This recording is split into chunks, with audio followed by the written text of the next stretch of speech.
días a todos.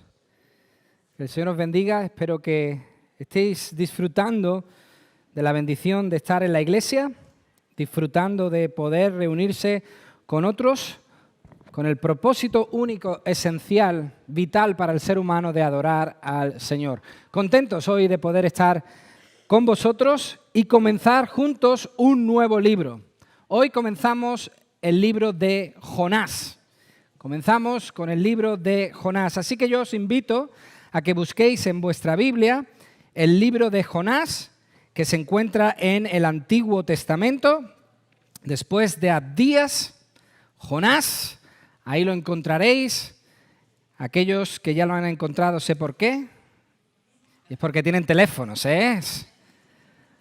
Ahora, si le damos una Biblia y le decimos buscar Jonás, Jonás, capítulo 1, ahí vamos a comenzar hoy. Terminamos la semana pasada con Santiago y solemos hacer un impasse. Vosotros que ya lleváis con nosotros un tiempo, habéis visto y entendido que entre libro y libro solemos hacer un impasse y tenemos quizás unas predicaciones un poquito más de un tema específico y no tan libro por libro, capítulo por capítulo, versículo por versículo. Pero en esta ocasión hemos decidido cambiar eso, hemos decidido saltarnos esa norma no escrita y vamos a pasar del libro de Santiago al libro de Jonás porque tenemos un tema interesante que tratar como iglesia.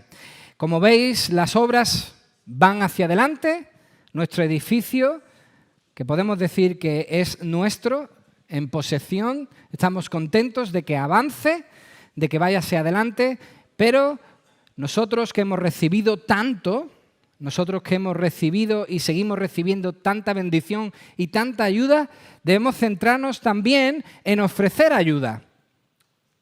El Señor Jesús dijo, de gracia recibisteis, dad de gracia. Nosotros todo lo que tenemos es por la gracia del Señor. Ahora queremos centrarnos en un aspecto muy importante de las iglesias, dar a otros. Hermanos, siento de parte del Señor que nuestra iglesia debe dar un paso hacia adelante en el área de las misiones. No que hasta aquí no hayamos hecho nada, pero sí creo que debemos empezar a construir una mentalidad misionera donde como iglesia nos preocupemos por otros pueblos, por otras naciones, por otras lenguas o por otras etnias. Hermanos, siento de parte del Señor que debemos centrarnos un tiempo en el estudio de Jonás para aprender acerca de las misiones. Firmemente creo que debemos entender que ese es el corazón de Dios. Todos debemos entender que el corazón de Dios es ir a las naciones y alcanzarlas con el mensaje del Evangelio. Que su iglesia vaya hasta lo último de la tierra para llevar el Evangelio. ¿Y qué mejor libro para buscar inspiración? ¿Qué mejor libro para buscar dirección? ¿Qué mejor libro para que todos a una podamos entender que esto es muy importante que el libro de Jonás, el libro del profeta Jonás?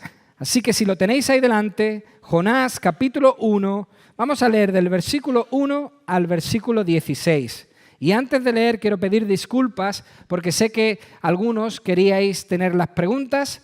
Hemos tenido un pequeño problema con la fotocopiadora, así que no hemos podido sacar copias para todos, pero yo creo que con un folio y lápiz o boli podréis perfectamente copiar esas preguntas que también, como siempre, van a ser proyectadas ahí en pantalla. Muy bien, dice el versículo 1, ya empieza estupendamente este libro de Jonás, porque empieza con el Señor. Dice, Jehová dirigió su palabra a Jonás, hijo de Amitai, y le dijo, levántate y ve a Nínive, aquella gran ciudad, y clama contra ella, porque su maldad ha subido hasta mí. Pero Jonás se levantó para huir de la presencia de Jehová a Tarsis y descendió a Jope, donde encontró una nave que partía para Tarsis. Pagó su pasaje y se embarcó para irse con ellos a Tarsis, lejos de la presencia de Jehová. Pero Jehová hizo soplar un gran viento en el mar, y hubo en el mar una tempestad tan grande que se pensó que se partía la nave. Los marineros tuvieron miedo y cada uno clamaba a su Dios. Luego echaron al mar los enseres que había en la nave para descargarla de ellos. Mientras tanto, Jonás había bajado al interior de la nave y se había echado a dormir. Entonces el patrón de la nave se le acercó y le dijo: ¿Qué tienes, dormilón? Levántate y clama a tu Dios. Quizás tenga compasión de nosotros y no perezcamos. Entretanto, cada uno decía a su compañero: venid y echemos suertes para que sepamos quién es el culpable de que nos haya venido este mal. Echaron pues suertes y la suerte cayó sobre Jonás. Entonces ellos le dijeron: explícanos ahora, por favor, ¿por qué nos ha venido este mal? ¿Qué oficio tienes y de dónde vienes? ¿Cuál es tu tierra y de qué pueblo eres? Él le respondió: soy hebreo y temo a Jehová, Dios de los cielos y que hizo el mar y la tierra. Aquellos hombres sintieron un gran temor y le dijeron: ¿por qué has hecho esto? Pues ellos supieron que huía de la presencia de Jehová por lo que él les había contado. Como el mar se embravecía cada vez más, le preguntaron: ¿qué haremos contigo para que el mar se nos aquiete? Él les respondió: tomadme y echadme al mar, y el mar se os aquietará, pues sé que por mi causa os ha sobrevenido esta gran tempestad. Aquellos hombres se esforzaron por hacer volver la nave a tierra, pero no pudieron, porque el mar se embravecía cada vez más contra ellos. Entonces clamaron a Jehová y dijeron: te rogamos ahora, Jehová, que no perezcamos nosotros por la vida de este hombre, ni nos hagas responsables de la sangre de un inocente, porque tú, Jehová, has obrado como has querido. Tomaron luego a Jonás y lo echaron al mar, y se aquietó el furor del mar. Sintieron aquellos hombres gran temor por Jehová, le ofrecieron un sacrificio y le hicieron votos. Si alguien no ha leído la historia de Jonás nunca, voy a hacer un pequeño spoiler. Jonás no muere. Este no es el fin de Jonás. Este es el principio de una historia apasionante que no va a dejarnos igual. Estoy convencido que ahora que acudimos a la palabra del Señor para aprender acerca del corazón de Dios, el Señor va a ser fiel una vez más y nos va a tocar. Va a venir a nuestra vida y va a hacer una obra a través de ella. Yo confío, tengo fe, que cuando uno acude a la palabra del Señor, la palabra del Señor no vuelve vacía, tiene poder. Y así estamos hoy, delante de la palabra poderosa del Señor. Vamos a recibir de su parte, pero antes oremos para que Él intervenga en este estudio. Señor, muchas gracias. Señor, con humildad nos presentamos ante tu palabra poderosa, viva, eficaz. Señor, tú tienes un propósito con este libro, por eso está en la Biblia. Este libro de Jonás está aquí con una razón y con una meta. Yo te ruego que la podamos aprender. Y al mismo tiempo, Señor, te ruego que tú hagas una obra a través de este libro de Jonás en nuestras vidas. Confiamos en tu palabra. Señor, nos agarramos desesperadamente a tu palabra porque es lo que da vida, es lo que sostiene, es lo que da luz. Señor, esperamos que ahora tú intervengas con el Espíritu Santo a través de tu palabra y toques nuestros corazones. Señor, quizás tú quieras que esta tu iglesia avance en el tema de las misiones, dé un paso hacia adelante en la preocupación de otros pueblos. Señor, como hemos cantado, que otras naciones puedan conocerte. Ese es nuestro deseo. Te lo pedimos en el nombre de Jesús. Amén. Amén. Fijaos, hermanos, una de las ventajas de tantos cacharros que hay aquí por delante en este púlpito, una tablet, un teléfono, otra tablet, un reloj que a veces habla, aunque vosotros no os dais cuenta, pero yo lo paro. Siri se mete a veces en nuestro estudio. Una de las ventajas que tenemos con estos cacharros es que se sincronizan. Eso es muy interesante. Para aquellos que no sepan de lo que estoy hablando, quiero explicarme. Sincronizar, todo el mundo sabe lo que es. Sincronizar significa hacer que dos o más hechos, fenómenos, movimientos, mecanismos, etcétera, estén en perfecta correspondencia. Eso quiere decir que dos cosas actúen del mismo modo, igual, que vayan en paralelo, en la misma dirección.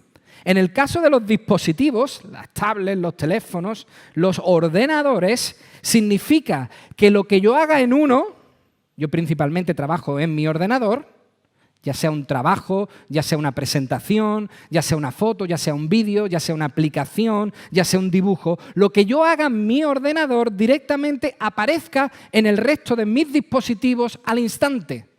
Se sincronicen y todos vayan en la misma dirección. O sea, que una vez que yo acabe mi trabajo, la operación en uno, el resto directamente se sincronice. El resto directamente vaya al mismo paso, que se pongan al día, al mismo nivel y actúen igual. Pues bien, hermanos, quiero deciros algo muy importante con el libro de Jonás. Dios quería, con este libro, con este momento que hemos leído, sincronizar el corazón de Jonás con el suyo propio. Eso es lo que Dios tiene en mente con el libro de Jonás, sincronizar el corazón suyo con el de Jonás. O sea, quería hacer que Jonás sintiera lo mismo que sentía él. Por eso, hermanos, no estamos delante del libro de Jonás y los ninivitas. No, este libro que estamos leyendo hoy no es el libro de Jonás y los de Nínive.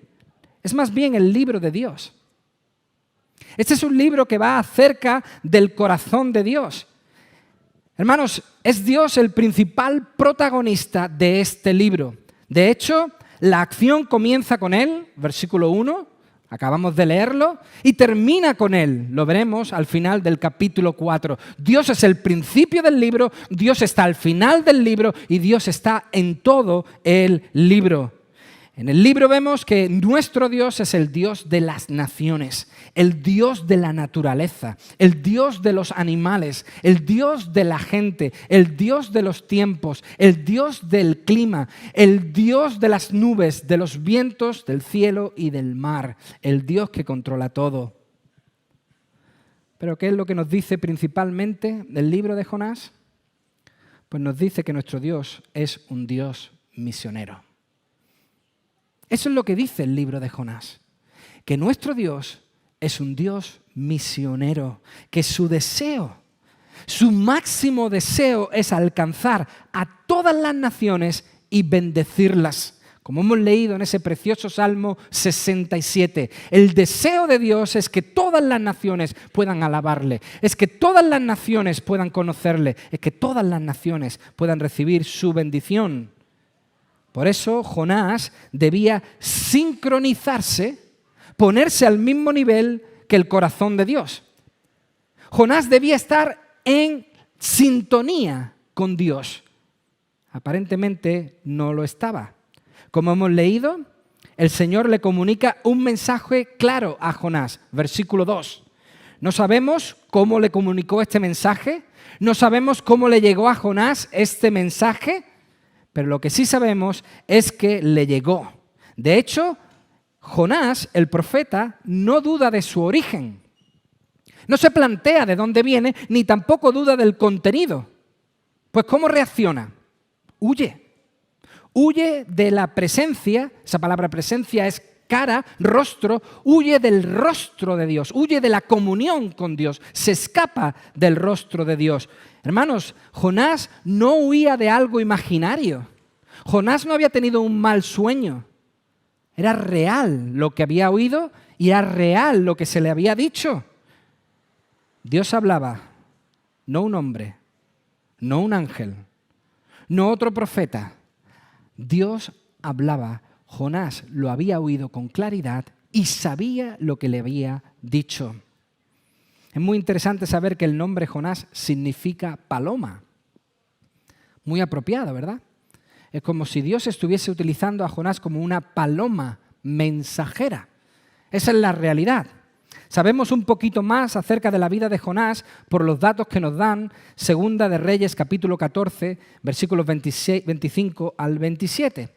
Ahí hay algunos datos más acerca de la vida de Jonás, de la obra como profeta de Jonás. Pero el texto, en el versículo 1, también nos da un detalle interesante, y es que nos dice que Jonás era hijo de Amitai. Amitai significa verdad. Ese es el significado del nombre de su padre. Por lo tanto, podemos pensar que Jonás era una paloma mensajera que portaba la verdad, que llevaba la verdad. Aunque más que una paloma, Jonás está actuando como una avestruz. No como una paloma, sino como una avestruz, metiendo su cabeza bajo tierra, huyendo de la realidad. Eso es lo que hace Jonás. Huye de la realidad que tenía por delante. Hermanos, Jonás no fue el único profeta que recibió un mensaje de Dios para naciones extranjeras. Abdías, Nahum, Jeremías, Isaías y Amós también predicaron contra naciones gentiles. También predicaron contra pueblos que no eran pueblos judíos. Pero aparentemente Jonás sí fue el único profeta enviado a predicar in situ. ¿Qué quiere decir eso? Porque Jonás no fue llamado a proclamar desde su casa un mensaje contra naciones extranjeras como el resto de los profetas. No, Jonás fue llamado a ir al lugar y allí, cara a cara, decirles que tenía un mensaje de parte de Dios. Eso diferencia a Jonás de estos otros profetas. Jonás también posee otro detalle que le diferencia del resto de los profetas, que fue el único que oyó a Dios y no le obedeció de primeras. El único profeta que oyendo claramente a Dios como le oyó, no le obedeció. Huyó de la cara, dice hasta 2 veces el versículo 3, del rostro de la presencia de Dios. Hermanos, para que lo entendamos bien, quizás esto os ayude, Jonás es el Pablo del Antiguo Testamento. Pablo era el apóstol a los gentiles, Jonás era el profeta a los gentiles. ¿A qué gentiles les manda Dios? ¿A qué gentiles llama Jonás a que vaya? ¿A qué pueblo no judío invita el Señor a que lleve su mensaje? ¿A los de Nínive? A Nínive. Jonás tiene que adentrarse en territorio enemigo. Jonás tiene que ir a tierra hostil para predicar el juicio divino. Pero ¿sabéis qué? Jonás no solo sabía que esa tierra era hostil y peligrosa, sino que además sabía otra cosa. Jonás conocía bien a Dios. Conocía a Dios lo suficiente como para saber que el mensaje que iba a dar también contenía una oferta de perdón. También contenía una oferta de misericordia. O sea que el mensaje que él iba a llevar no solamente iba a ser de denuncia, sino también de arrepentimiento, como veremos después en el libro. Su mensaje no solamente iba a ser de juicio, ¡hey, estáis haciéndolo fatal!, sino también de oportunidad. El Señor os perdona y quiere daros una nueva oportunidad. Dios quería su salvación. Como dijimos la semana pasada, Ezequiel 33:11, Dios no quiere, no desea la muerte del impío, la muerte del que no le conoce. Todo lo contrario, Dios quería la salvación de estos ninivitas, aunque estaban viviendo una vida que deshonraba el nombre de Dios. ¿Y qué ocurre? Eso enfada al profeta. Eso molesta a Jonás tremendamente. Señor, una cosa es que yo desde aquí, desde mi casa, proclamo un juicio contra Nínive, y otra cosa es que tú me envíes allí una tierra hostil y encima tenga que decirles a esos pecadores que tú les perdonas. No puedo con eso, Señor. Eso me molesta muchísimo, Señor. El que esté libre de pecado, que tire la primera piedra. Hermanos, Nínive era conocida no solo por su grandeza, una ciudad de comercio, una ciudad próspera, una ciudad elegida la capital de Asiria en varias ocasiones, sino que también Nínive era conocida por cómo castigaban a otros pueblos, por la ferocidad con que eliminaban a otros pueblos vecinos, arrasando con sus tradiciones, arrasando con sus culturas, arrasando con sus religiones. Eran sanguinarios, no hay duda, rapaces y crueles.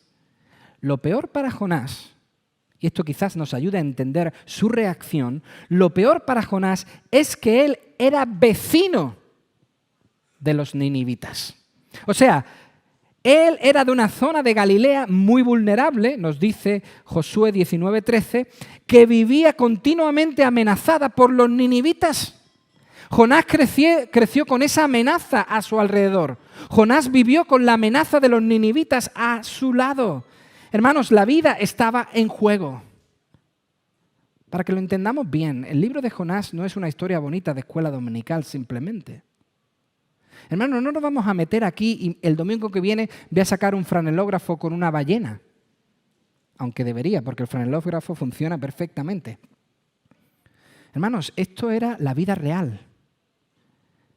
Jonás se jugaba la vida yendo a Nínive. Eran bárbaros. Por eso Jonás concluye que sabe mejor que Dios. Jonás concluye que conoce mejor la situación y el contexto de lo que conoce Dios. Que él vive aquí, Dios no está presente, Dios no tiene que poner su cara y por lo tanto, él escapa. Ha oído la fama de estos monstruos y entonces va a hacer lo que él entiende que es mejor. ¿Cuál es su plan? Un plan muy interesante. Huir al final del Mediterráneo. A Tarsis, lo que se conocía como el final de la tierra. Jonás decide que no va a obedecer y entonces tiene un plan, irse lo más lejos posible de Dios, pensando que ahí podía esconderse de su presencia. Quizás Jonás aún no había leído el Salmo 139 que dice: ¿a dónde huiré de tu presencia? Si subo al cielo, ahí estás tú. Si me voy a lo más profundo de la tierra, tú también estás ahí. Si voy al este, ahí estás tú. Si voy al oeste, también estás tú. ¿A dónde voy a huir de tu presencia? Hermanos, a veces se nos olvida que Dios está con nosotros. Se nos olvida que Dios está donde quiera que vayamos. Que la presencia de Dios es real y está ahí. Y Jonás pensó que era buena idea irse al final de la tierra. Pero mucho cuidado. Hermanos, chequeemos nuestro corazón y no saquemos el dedo acusador. Intentemos no señalar a Jonás diciendo: Jonás, ¿no sabes que no puedes huir de la presencia de Dios, Jonás? Jonás, ¿acaso no te has enterado que Dios está en todos sitios? Mucho cuidado, hermanos, porque esta reacción de Jonás es completamente entendible. Entiendo a Jonás y me explico. En Israel, donde estaba Jonás, en todo el territorio israelita, la presencia de Dios era palpable. En las familias, en la cultura, en las conversaciones, en la educación, en las leyes. Había templos, había adoración a Dios, había la religión que servía a Jehová. Por lo tanto, en su territorio, en su zona, la presencia de Dios era palpable. Si Jonás no quería sentir esa presencia, si Jonás no quería sentir esa presión, si Jonás no quería obedecer, mejor huir donde no hubiese ni un solo rastro de Dios. Mejor irse lo más lejos posible donde a Dios no se le conociese. Hermanos, yo os digo una cosa, debemos ser completamente empáticos con Jonás. Completamente empáticos con la actitud de Jonás. ¿Por qué? Porque nosotros hacemos exactamente lo mismo hoy. No nos vamos a Tarsis, porque dicen algunos que ya vivimos en Tarsis, pero hacemos exactamente lo mismo. Actuamos igual. Hermanos, cuando nosotros desobedecemos, huimos de Dios. Hacemos lo mismo que Jonás. Cuando sabemos que estamos haciendo mal, cuando sabemos que nuestras vidas no están sincronizadas con Dios, no leemos la Biblia,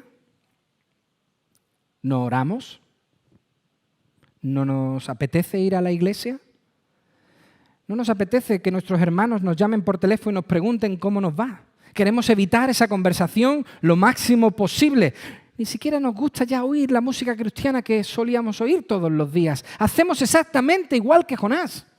Cuando queremos desobedecer a Dios, huimos de la presencia de Dios, de todo lo que tiene que ver con Dios. No queremos saber nada de Dios. Hacemos igual que Jonás. Hermanos, cuando creemos que sabemos más que Dios, cuando creemos que sabemos mejor que Dios, no queremos oír de Él. Y eso nos lleva a apartarnos. En definitiva, lo que hizo Jonás fue tomar el control de su vida. Y eso es un error que el creyente comete a veces. Cuando nosotros hemos creído, hemos dicho, Señor, mi vida es tuya, ¿no? Le hemos entregado nuestra vida al Señor, ¿no es así? Por lo tanto, quien controla nuestra vida es el Señor. Y ahora lo que quiere hacer Jonás es recuperar ese control y ser Él el que manda. Y os digo una cosa, hermanos, eso nunca tiene éxito para el creyente. Nunca. Para el cristiano eso es un paso en falso, un fracaso asegurado. Nos dice el texto que Jonás toma el barco de las 6:40, eso me lo he inventado yo, eso no viene en la Biblia, pero para que entendamos cómo funciona la rutina, Jonás toma el primer barco que puede y decide hacer caso omiso. Oye a Dios, entiende a Dios, pero decide desobedecer. Pero Dios, como leemos, el gran protagonista de este libro, no tardó en aparecer de nuevo. Aún no habían llegado a mar adentro, como se menciona ahí en el versículo 13, no estaban muy lejos de tierra, cuando Dios vuelve a comunicarse con Jonás. Nuevamente Dios habla a Jonás, pero ahora de una forma un poco más convincente, de una forma mucho más gráfica, de una forma mucho más entendible, versículo 4. El Dios que controla todo ahora va a hablar a través de los vientos, ahora va a hablar a través del mar, ahora va a hablar y mostrarse a través de la tormenta. Y fijaos si era grande la tormenta, que los marineros, que tienen respeto al mar, mucho más que cualquier persona, diría yo, pero que no suelen atemorizarse ante las tormentas, en esta ocasión dice el texto que se olvidaron del barco y cada uno acudió a su estampita. Cada uno acudió a su Dios. Cada uno se agarró de su estampita, de su ídolo, de su Dios y empezó a rezar. Y es que cuando los problemas grandes llegan, hermanos, todos, absolutamente todos, tomamos decisiones desesperadas. Cuando los problemas grandes llegan, todos acudimos a cualquier cosa. Google, por favor, ayúdame. Medicina, horóscopos, que nos lean las manos o algún tipo de consejería. Cuando el problema llega, rápidamente acudimos a esas cosas y no a Dios. Pero interesantemente, Jonás, dice el versículo 5, se fue al interior de la nave a dormir. ¡Qué contraste, hermanos! Arriba todos desesperados, agarrados a sus dioses, de rodillas rezando, y en el fondo el profeta durmiendo. Pero mucho cuidado, no dormía porque confiaba en Dios. No dormía porque estaba dentro diciendo, el Señor nos va a salvar. ¡Ay, estos pobres! Rezando esas estampitas, el Señor nos va a cuidar. No, no. Jonás dormía porque quería morir. Porque pensaba que esa es la única forma de huir de la presencia de Dios. Pero el patrón, versículo 6, lo encuentra, lo ve dormido y es como si le cogiese de la pechera y le dice, ¿cómo puedes estar durmiendo? ¿No te das cuenta que la nave se va a partir en dos, que el barco se va a hundir? Todos están rezando a sus dioses, reza tú al tuyo, toquemos todas las puertas, intentemos, a ver si el tuyo te escucha, a nosotros no nos está escuchando, a ver si el tuyo lo hace. Hermanos, evidentemente el miedo, la tensión aumentaban cada vez más. Pero qué curioso, en el barco estos hombres sintieron que esa tormenta que había llegado de repente era por alguien que estaba en el barco. De alguna forma, no me preguntéis por qué, de alguna forma estos hombres sintieron que la tormenta había llegado porque alguien en el barco no estaba haciendo bien las cosas. De hecho, en los versículos 7 y 8 se relata una manera extraña de encontrar al culpable, echando suertes. Y digo extraña porque nosotros no creemos en la suerte. Nosotros creemos en nuestro Dios que es soberano y maneja todas las cosas. Pero aquí dice que echaron suertes. Y decimos, esto es difícil de explicar porque fue la suerte la que les llevó a Jonás, ¿no? Para evitar caer en un error, simplemente leo lo que dice el comentarista David Burt. Él dice, no nos sorprende en absoluto que la suerte señalara a Jonás. ¿Por qué?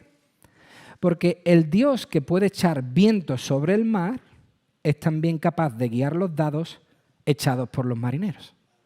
Evidentemente, hermanos, si Dios fue capaz de que un viento soplara y que las olas se levantaran, ¿cómo no iba a ser Dios capaz de manejar unos dados? Por supuesto. De hecho, la Biblia dice algo parecido. En Proverbios capítulo 16, versículo 33, leemos: las suertes se echan en el regazo, pero la decisión final es de Jehová. La gente cree que la suerte le dirige, que la suerte les lleva, que la suerte es su destino. No, quien controla todo es el Señor. Quien controla todas las cosas es el Señor. Dios está demostrando que Él es soberano. En este texto Dios está demostrando que Él es el protagonista, que Él es el que está controlando toda la situación. Interesante, Jonás quería morir pasando inadvertido. Y de repente se convierte en el centro de toda la atención. Ese que quería morir en un rincón, ahora lo colocan en una silla y empiezan a bombardearle con preguntas. Le pillan y le dicen: siéntate ahí. ¿De dónde eres? ¿Qué haces? ¿Cuál es tu oficio? ¿Cuál es tu nación? Empiezan a interrogarle. Y entonces, hermanos, esto es lo glorioso del texto. Tenéis que disfrutarlo conmigo, por favor. Tenéis que disfrutarlo como yo lo disfruto. Aquí ocurre algo maravilloso. Un encuentro divino. Un encuentro sobrenatural. Dice el versículo 9 que el corazón de Dios, que quiere alcanzar y salvar a todos, se revela poderosamente. El deseo de Dios empieza a mostrarse poderosamente a todos esos marineros. Jonás declara en el versículo 9 que Dios, Jehová, es el único. El Dios de los cielos, dice, de donde venían los vientos que estaban soplando tan fuerte. El Dios del mar, donde estaba ocurriendo la tormenta en ese momento. El Dios de la tierra, el único que puede darles estabilidad. Jonás predica en el versículo 9 y en el versículo 10 un mensaje poderoso. El Señor es el único, es el creador, el dueño del cielo, el dueño del mar, el dueño de la tierra. Hermanos, este es un testimonio de la verdad, es una confesión de fe. Es como si Jonás les estuviese diciendo a todos: vosotros teméis a los vientos y al mar, yo temo a quien los controla. Yo temo al Dios que los creó y que los domina. Y sería el temor de Jonás un temor contagioso, muy contagioso, porque alcanzaría a los marineros que pasarían de temer a la tormenta a temer a Jehová. O sea, a reverenciarle. Jonás, dice el texto, que sabiéndose culpable, o sea, sabiendo él que era el causante de que Dios enviase la tormenta, siente que también tiene que proveer una solución. Yo soy el problema, pues yo voy a daros una solución. Versículo 11 y versículo 12. Él, como profeta, sabía perfectamente que desobedecer la palabra de Dios significaba directamente la muerte. Los profetas lo tenían claro. Cuando un profeta no hacía lo que Dios debía o abusaba de lo que Dios le ordenaba, su vida estaba en juego. Y Jonás sabía que el fin para él había llegado y que merecía morir. Por eso le pide a los marineros que le tiren al mar. Se ofrece: tiradme al mar. Hermanos, Jonás estaba completamente deprimido, completamente hundido. Pero es curioso, este que no quiso ir a los gentiles, Nínive, ahora se ofrece por los gentiles. Se ofrece por estos marineros: tiradme al mar. Por supuesto, los marineros se negaron a hacer tal cosa. ¿Por qué? Por lo que había ocurrido un minuto antes. Si Jonás les dice esto antes de que le interroguen, lo tiran al mar sin dudar. ¿Pero por qué no le tiran al mar? Porque ahora temen a Jehová. Ahora temían a Dios. Y como aún veían que la tierra estaba cerca, que no hacía mucho que se habían ido, que cómo había podido llegar esa tormenta si habían visto en Google que no podía haber tormenta ese día. Y Google siempre acierta, ¿verdad? Nunca. ¿Cómo podía haber llegado una tormenta? No estamos muy lejos, vamos a volver. ¿Cómo vamos a tirar a este hombre? El Señor no le va a gustar, volvamos a tierra. Querían volver, pero no pudieron. Jonás y los marineros aún no sabían, hermanos, algo muy interesante. Y es esto, que aunque Dios permitía y utilizaba la tempestad, su propósito final era bendecirles y salvarles. Jonás y los marineros aún no sabían que aunque Dios había permitido que todo eso ocurriera, pues era parte de su plan, ese no era el fin, ese no era el final. El final era bendecirles a todos y salvarles a todos. Hermanos, eso va a ocurrir a partir del versículo 14. El corazón de Dios se va a revelar a partir del versículo 14 aún más. Porque antes los marineros fueron a sus ídolos. Cuando llegó la tormenta, lo primero que estos marineros fueron es a sus estampitas. Ahora van a Dios. Y dice el versículo 14 que se postran ante Él en oración. Antes acudieron desesperados a lo primero que pillaron. Ahora, con conocimiento y fe, acuden al que lo controla todo. Hermanos, en nuestra traducción española no se percibe bien, no lo vemos bien, pero en el original hebreo se ve claramente que los marineros hasta 2 veces oran, suplican por favor que Dios les tuviera por inocentes. En el hebreo se ve claramente como oran a Dios y le dicen, por favor, Señor, no nos tomes en cuenta lo que vamos a hacer. Señor, nosotros somos inocentes, por favor, no lo tengas en cuenta lo que vamos a hacer. Ellos solo obedecían lo que sentían de parte del Señor y lo que Jonás decía. Y esto, hermanos, nos habla claramente de que ellos sintieron más compasión por Jonás de lo que Jonás sintió por los de Nínive. Mucha más compasión por Jonás de lo que el profeta había sentido por los bárbaros de Nínive. Pero finalmente se convencieron y no sin temor echaron a Jonás al mar. Y la impresión que nos da el texto, hermanos, es que el mar se calmó al instante. Eso dice el versículo 15. Parece que nada más que puso Jonás un pie en el mar, la tormenta se frenó, se paró. El mismo Dios que avivó la tormenta en un segundo hizo que se calmara. Dios estaba presente. Y dice el último versículo que hemos leído, versículo 16, sintieron aquellos hombres, los marineros, gran temor por Jehová.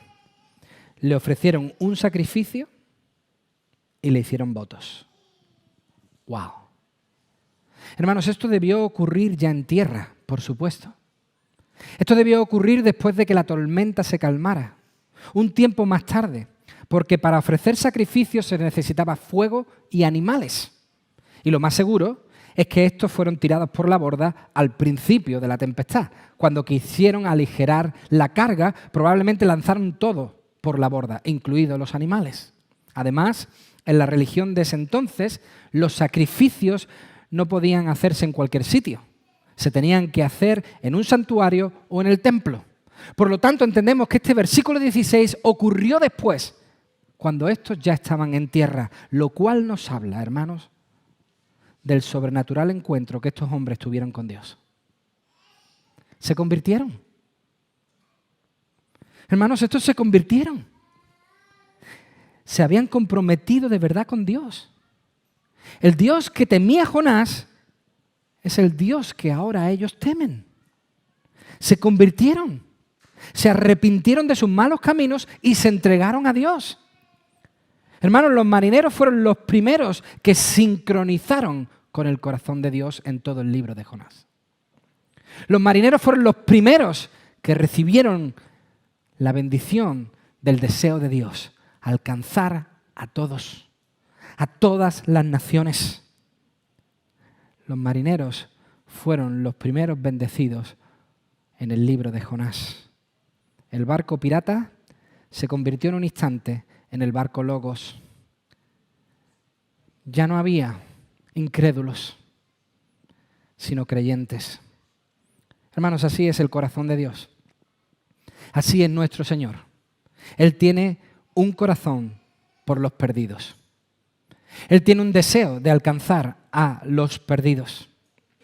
Fijaos, el misionero Alan Tippett habla en uno de los artículos que hemos leído en nuestra clase de misiones, con Phil y Marieta, este misionero habla de encuentros de poder y es muy interesante lo que dice. Dice que en estos encuentros de poder se demuestra que el poder de Dios es mayor que las deidades paganas y por lo tanto las personas se sienten atraídas a la fe en Dios. Tippett observó que en el Pacífico Sur la primera aceptación del Evangelio ocurría por lo general cuando había un encuentro que demostraba que el poder de Dios era mayor que el poder de la deidad local. Este hombre observa cómo en la manifestación del poder de Dios el ídolo local queda por los suelos. Ve cómo la oración, el poder de Dios se derrama sobre esas personas que ya no confían en tortugas, en árboles, que son personas que ya han dejado de ser necias adorando a la creación y adoran al Creador. Este hombre se da cuenta que los encuentros de poder, donde el poder de Dios supera al poder de los dioses, de los ídolos locales, es efectivo a la hora de recibir al Señor. Pues bien, esto es lo que les pasa a los marineros. Los marineros tuvieron un encuentro con el poder de Dios. Pero fijaos qué curioso, en el mundo misionero se ha detectado que las personas no creyentes pueden llegar a creer en Dios a través de 3 encuentros. O un encuentro de poder, como hemos visto que dice el misionero Tippett, o un encuentro de verdad, a través de la enseñanza de la palabra de Dios, a través de la enseñanza de la Biblia, o un encuentro de lealtad, a través del testimonio de un cristiano, a través del testimonio de un hermano o de una hermana. Pues bien, hermanos, no sé si os habéis dado cuenta, pero estos marineros tuvieron la bendición de contar con los 3 encuentros el mismo día. Estos marineros tuvieron la gran bendición de contar con los 3 en el mismo momento. Sí, tuvieron un encuentro con la verdad cuando Jonás le predica en el versículo 9 y en el versículo 10 y le dice que Dios es el único Dios, el creador del cielo y de la tierra. Sí, tuvieron un encuentro de poder que se refleja en la tempestad. Cómo vieron de repente llegar una tempestad y de repente irse. Y no solo eso, sino cómo vieron que los dados fueron dirigidos hasta llevarle a Jonás. Tuvieron un encuentro de poder, pero también tuvieron un encuentro con la lealtad. La lealtad de Jonás al someterse al castigo divino, al reconocer que lo que merecía es ser castigado y someterse a ellos sin ningún problema. Todo esto hizo que ellos creyeran la verdad, entendieron que el Todopoderoso es Dios y se comprometieron con Él en adoración y lealtad. Los 3 encuentros que pueden llevar hoy a un no creyente al Señor les ocurrieron a ellos y no tuvieron más remedio que querer. Hermanos, esto es muy importante en las misiones. Nosotros debemos orar a partir de hoy para que el Señor nos lleve a poder compartir en otros lugares esta noticia y que en esos lugares haya encuentros con la verdad, haya encuentros con el poder de Dios, haya encuentros con la lealtad del misionero o la misionera y el Señor pueda ser conocido. Oremos para que nuestro deseo sea el deseo de Dios. Oremos para que Dios despierte en nosotros amor profundo por las naciones. No huyamos de este llamado. No hagamos como Jonás. Aceptémoslo y oremos. Tengamos amor incluso por aquellos que no nos gustan tanto. Por aquellos pueblos y naciones que hoy no despiertan tanta simpatía en nosotros. Porque os digo una cosa, hermanos. Si no hubiese sido porque estas personas amaron a sus enemigos, el Evangelio nunca hubiese cruzado las fronteras. Si los discípulos de Jesús no hubiesen amado a otros pueblos, el Evangelio nunca hubiese llegado hasta nosotros. Hoy nosotros hemos creído en Jesucristo porque alguien pagó el precio de llevar el Evangelio aún a aquellos que eran sus enemigos. Por lo tanto, terminamos con esto, hermanos. La mejor forma de alcanzar al perdido es haciendo las cosas como Dios quiere, no como queremos nosotros. Esa es la mejor forma en la que nosotros podemos alcanzar a los perdidos, haciendo las cosas como Dios quiere y no tomando la decisión que tomó Jonás. Por eso, sintonicémonos con Dios. Sincronicemos nuestro corazón con el corazón de Dios. Quizás ahí es donde comienzan las misiones. Las misiones no comienzan en un sobre apoyando a un misionero. Las misiones comienzan en nuestro corazón cuando sentimos que no podemos refrenar compartir la noticia del Evangelio con otras personas. A mí me maravilla ver cuando en la lotería, al que le toca la lotería, quiere que todo el mundo se entere. Quiere salir en la tele, quiere invitar a todo el mundo, quiere pagar rondas a todo el mundo. ¿Por qué? Porque hay una alegría en su corazón que no puede refrenar y necesita compartirla. Oremos para que la alegría del Evangelio brote en nuestros corazones de tal forma que no podamos refrenar llevar esta noticia a otras naciones. ¿Cuánto te preocupan los demás? Esta es la pregunta que nos tenemos que hacer. ¿Cuánto nos preocupan otros? Hermanos, esto va a ser una preciosa aventura. Y yo espero que esta iglesia se monte en el barco Logos, que comparte las buenas noticias con otras naciones. Padre, muchísimas gracias por este libro que hoy comenzamos. Yo estoy seguro que si volviésemos a empezar, sacaríamos otra enseñanza. Y si volviésemos mañana y lo miramos otra vez, aprenderíamos aún más porque tu palabra es rica. Está llena de instrucción. Está llena de vida. Está llena de misericordia y de perdón. Pero sobre todas las cosas nos habla de un Dios que ama a las naciones, que quiere alcanzar a las naciones. Y yo hoy oro para que nosotros podamos sincronizar nuestro deseo con el tuyo. Que lo que tú anheles sea lo que nosotros anhelemos, Señor. Que nosotros deseemos alcanzar a aquellos que aún no te conocen. Señor, ayúdanos a no hacerlo a nuestra manera. Ayúdanos en nuestra vida personal a no actuar como queremos, sino como tú quieres, sabiendo que solo así podremos acertar. Es un error que confiemos en nosotros mismos más que en ti, Señor. Por eso ayúdanos a depender únicamente de ti. Gracias, Señor, por este libro de Jonás. Bendícenos a través de él. Te lo ruego y te lo pido en el nombre de Jesús. Amén. Amén.